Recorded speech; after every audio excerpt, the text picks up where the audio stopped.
বলিউডের অন্যতম আলোচিত নাম উর্বশী রাউতেলা। বি টাউনের গ্ল্যামারের বাইরে তাকে নিয়ে যেন বিতর্ক লেগেই আছে, যা কিছুতেই তার পিছু ছাড়ছে না।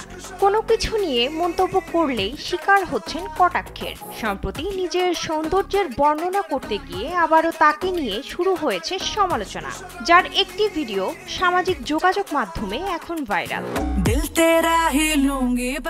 প্রকাশিত ভিডিওতে দেখা যায় ভারতীয় এক সাংবাদিক উর্বশীর সৌন্দর্যের রহস্য নিয়ে তার কাছে জানতে চাচ্ছে।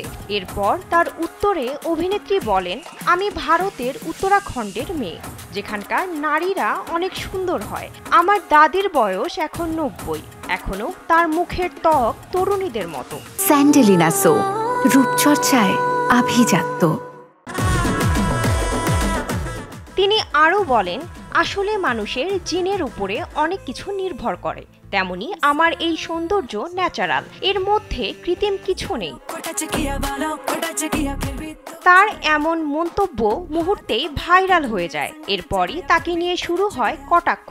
এ প্রসঙ্গে ভিডিওর মন্তব্যের ঘরে একজন লিখেছেন, আপনি সব সময় নিজেকে নিয়ে এত বড়াই করেন কিভাবে? আরও একজন লিখেছেন, আপনি নিজের জন্য একটি লোক নিয়োগ করুন, যিনি আপনার এই সব নিরর্থক কথা মন দিয়ে শুনবেন। এর আগেও উর্বশী দক্ষিণের অভিনেতা নন্দমুরি বালাকৃষ্ণর সঙ্গে নিচে সমালোচনার শিকার হয়েছিলেন। বিনোদন ডেস্ক, কালবেলা।